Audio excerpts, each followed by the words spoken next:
It's funny how you never realize how flammable your life is until you're standing in the wreckage of it. And in my case, the wreckage was literally on fire. The night my apartment went up in flames, I thought I was done for. Smoke clawed at my lungs. Flames licked the walls like hungry beasts, and my heart pounded harder than it ever had. In those terrifying minutes, I wasn't thinking about survival or hope. I was just bracing for the end. But then he appeared charging through the suffocating heat like some kind of mythic figure helmet. Soot and all. A firefighter. My firefighter. He grabbed me, practically lifted me off the ground, and pulled me through a hallway that had already become an inferno. His grip was firm, unyielding, like he wasn't just holding on to my body but something more, something he refused to let the fire take. And for reasons I still can't explain, in the middle of choking on smoke, I stared at his jawline, sharp and determined, and thought, God, this is how I'm going to die. Crushing on the man who's trying to save me. By the time we burst out onto the cold street, my legs gave out. My chest burned from the smoke. My clothes smelled of gasoline and despair. And I felt the weight of everything I had lost pressing down. But he was there. He crouched beside me, tugging off his helmet, his eyes fierce and unexpectedly. You're safe now, he said, his voice low, raspy from shouting through the blaze. Safe. The word felt foreign. Nothing about my life had ever been safe, not the apartment I could barely afford. Not the job that drained me daily. Not even the relationships I stumbled through like a drunk looking for a door in the dark. And yet, with his hand steadying me, with his gaze locked on mine, something inside whispered that maybe safety wasn't about walls or locks. Maybe safety was about a person. I should have looked away. I should have thanked him, coughed, cried, anything normal. But instead, I just stared. Because those eyes weren't just fierce. They were searching me. Like he wasn't checking for injuries but for something deeper. Something I didn't even know I carried. The paramedics were rushing over. People shouting. Lights flashing. But none of it reached me. It was only him. Later, sitting in the back of an ambulance with a blanket around my shoulders, I caught sight of him again. He was standing apart from the chaos. Helmet tucked under one arm. Streaks of ash across his face. He looked tired, but proud, like a man who had seen hell and dragged someone back from it. And when his eyes found mine across the crowd, a spark leapt between us. A spark I couldn't ignore. The next morning, the fire was all over the local news. Electrical malfunction in downtown apartment complex. They said. 12 families displaced. One young man rescued in the nick of time. But the cameras didn't capture the way my firefighter's hand had lingered a little too long on my back when he passed me to the paramedics. They didn't capture the brief hesitation in his eyes, as if he wanted to say something but swallowed it down. And they sure as hell didn't capture the fact that I couldn't stop replaying it. Every single second, even as I tried to piece my life together in the ruins.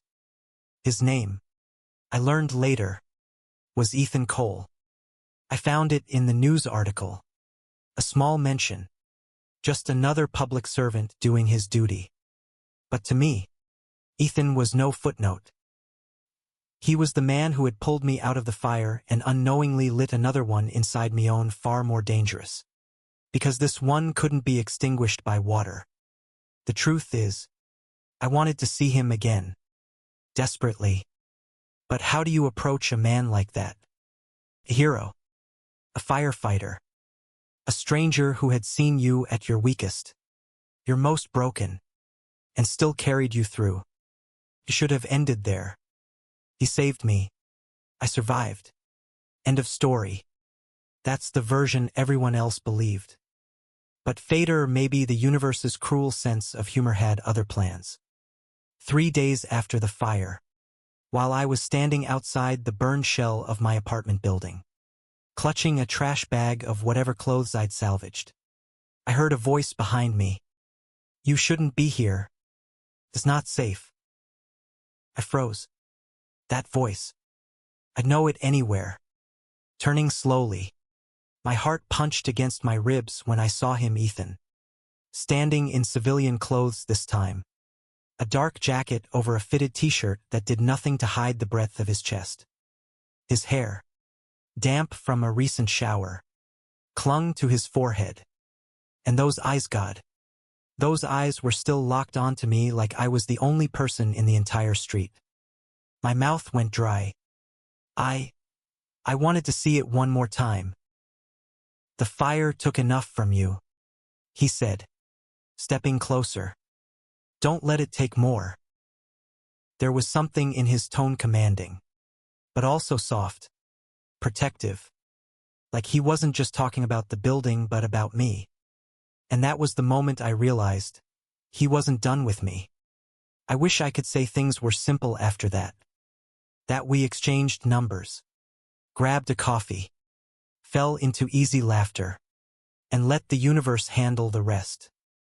But nothing about Ethan and me was simple. For weeks, I fought myself. I told my friends it was just gratitude, a natural attachment to the man who had saved my life. I told myself it was adrenaline, a trick of trauma, not real. But then Ethan kept showing up. Sometimes it was intentional swing by the temporary shelter to check on survivors, though he always found me first. Other times it was coincidence bumping into me at the grocery store, catching me on the street as if the city were conspiring to push us together. Every time our eyes met, it was there. That unspoken thing neither of us dared name. One night, it cracked. We were standing outside the shelter, the autumn wind biting through my thin jacket. Ethan had offered to walk me back. And somewhere along the way, the silence grew too heavy. "Why do you keep coming back?" I asked, my voice sharper than I intended.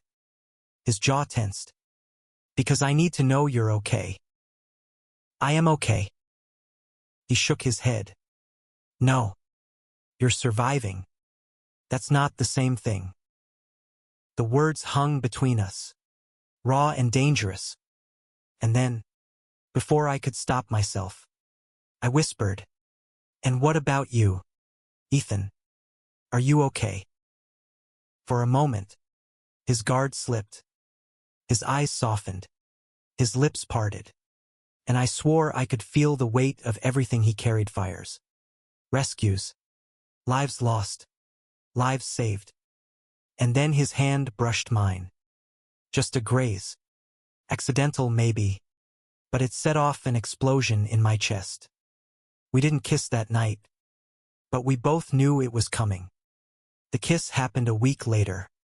I had finally found a small studio to rent. Bare walls and second-hand furniture. But it was mine. Ethan came over to help me fix a broken window latch, though I suspected he was just looking for an excuse. He worked quietly, his broad shoulders moving with ease, the scent of soap and smoke clinging faintly to him. When he finished, I handed him a beer. Our fingers touched, and neither of us pulled away. We stood there, locked in the gravity of each other, the world falling silent around us. "You drive me crazy," I murmured, my chest rising and falling too fast. Ethan's lips curved, just slightly. "Good. Because you've been haunting me since the fire." And then he kissed me. It wasn't soft, hesitant, like a first kiss should be. It was fierce, desperate, the kind of kiss that burned hotter than the fire that had brought us together.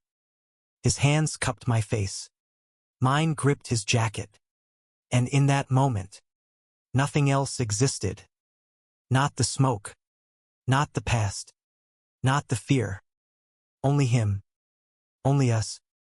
When we finally broke apart, breathless, Ethan pressed his forehead to mine.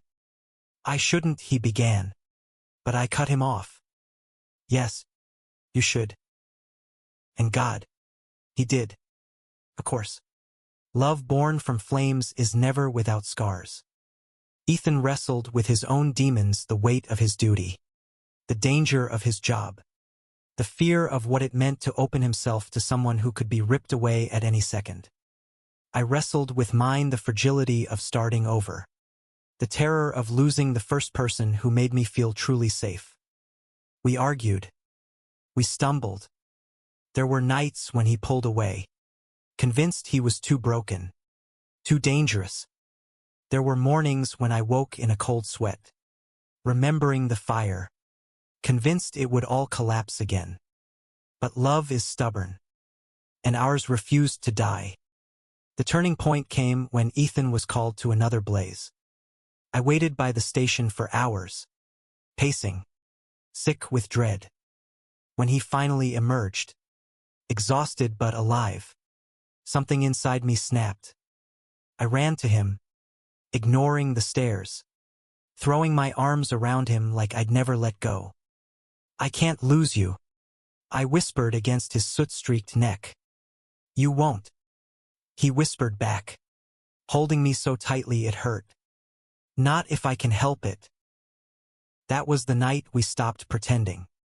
Months later, my life looks nothing like it did before the fire. I have a small but cozy apartment, a job that finally feels like more than just survival. And most importantly, I have Ethan. He still runs into burning buildings. He still carries the weight of the world on his shoulders. But now, when he comes home, he lets me share some of that weight. And me. I'm not just the boy who was saved.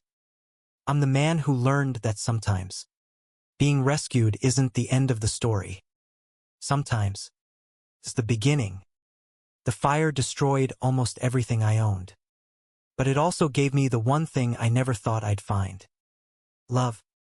When people ask how we met, Ethan smirks and says, I pulled him out of a fire. But the truth is simpler, deeper, harder to explain. He didn't just pull me from the flames. He pulled me back to life. And in doing so, he set my heart ablaze. Thank you for listening. Don't forget to like and subscribe to stay updated with the latest videos.